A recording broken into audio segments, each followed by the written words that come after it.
In 2011, a website appeared on the internet that shouldn't have existed. A hidden marketplace buried deep inside the dark web, protected by layers of encryption and powered by an untraceable currency called Bitcoin.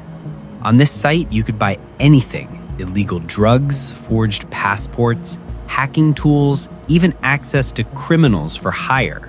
It was a digital kingdom with no borders, no police, and no rules. A place the FBI would later call the most dangerous website on Earth. And the most shocking part wasn't what the site sold. It was who built it. Not a cartel, not the mafia, not a government, but a quiet, intelligent, soft-spoken young man from Texas named Ross Ulbricht. Online, he used another name, a legendary identity he believed symbolized freedom from authority. He called himself Dread Pirate Roberts. This is the real story of how Ross Ulbricht built a billion-dollar dark web empire from his bedroom, how federal agencies across the United States hunted him across continents, and how it all came crashing down inside a public library. Ross Ulbricht didn't start out as a criminal. He was a physics graduate, smart student, an Eagle Scout, someone who loved nature and philosophy. But he also believed in radical ideas about total freedom, no government, no restrictions, no surveillance. In 2010, he discovered two technologies that changed everything: Bitcoin, which allowed money to move without banks, and Tor, a network that hid your identity and location. Together, they created the perfect conditions for a marketplace the government couldn't control. Ross had a vision, a completely free marketplace run by people, not by laws. He sat in a small rented room in Austin, opened his laptop, and began writing the code that would shake the world. He named the site Silk Road. When Silk Road launched, it looked like a small, anonymous website with a few listings. Mostly small drug deals, mushrooms, weed, prescription pills. But something about it spread fast. People realized it wasn't a scam. Sellers delivered, buyers paid in Bitcoin. There was no violence, no street dealers, no gangs, just anonymous transactions. And within months, the website exploded. Tens of thousands of listings, millions of dollars in Bitcoin, and a global audience of criminals, curious users, and opportunists. Ross found himself running a criminal empire entirely from his laptop. He moved constantly, working from coffee shops, rented rooms, and libraries.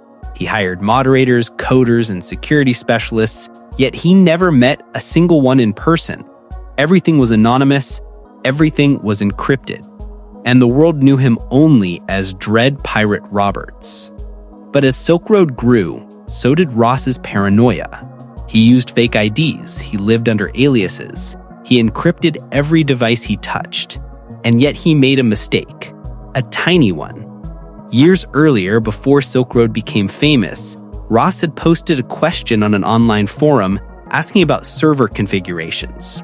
In that post, he accidentally mentioned the name Silk Road and used his real email address. That small slip would eventually put federal agents on his trail. By 2012, the FBI, DEA, IRS, Secret Service, and Homeland Security were all working to bring down Silk Road. Tor hid the server, Bitcoin hid the money, nothing pointed to a physical location. So agents went undercover inside the site itself. They bought drugs, they made friends, they built trust. One DEA agent, Carl Force, became so close to Ross that Ross saw him as a right-hand advisor. But this agent wasn't just corrupting Ross, he was corrupt himself, stealing Bitcoin and running his own scams. Another investigator, Sean Bridges, also stole hundreds of thousands in Bitcoin from Silk Road users. The investigation was being poisoned from the inside. But while corrupt agents were chasing money, one woman was chasing evidence. IRS investigator Tigran Gambarian, one of the smartest crypto trace experts in the world, noticed a strange pattern in Silk Road traffic, something that didn't fit. Her team found a mistake in the Silk Road backend code, a small leap, a tiny flaw, one that exposed a real-world IP address for a fraction of a second. It led to a server in Iceland. That server held everything: private messages, vendor lists, admin logs, Bitcoin wallets, and even the master controls for Silk Road. It was the key to the entire criminal empire. But there was one problem. They still needed Ross Ulbricht's laptop.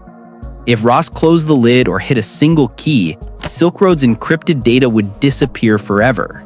They needed him logged in, with the laptop open, and they needed to catch him without alerting him. The FBI tracked Ross across San Francisco.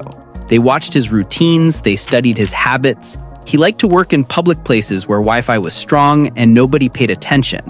One of those places was the Glen Park Public Library. On October 1st, 2013, Ross entered the library carrying his laptop. He sat at a small table near a window, opened the device, and logged directly into Silk Road's admin dashboard. The FBI surrounded the building, but they couldn't risk Ross seeing them. If he shut the laptop, everything was gone. So they used a distraction. A female agent walked behind Ross and suddenly screamed at her partner, pretending to be a couple fighting. She shouted, "Stop! Don't run away from me!" Ross turned his head for 1 second. In that moment, 2 agents grabbed his laptop before he could touch a key. When Ross realized what had happened, it was already over. The laptop was open, Silk Road was on the screen. The encryption couldn't save him. Inside the device, investigators found years of chat logs, business plans, drug listings, vendor messages, Bitcoin accounts, and even Ross's private diary, where he documented the creation and growth of Silk Road in detail.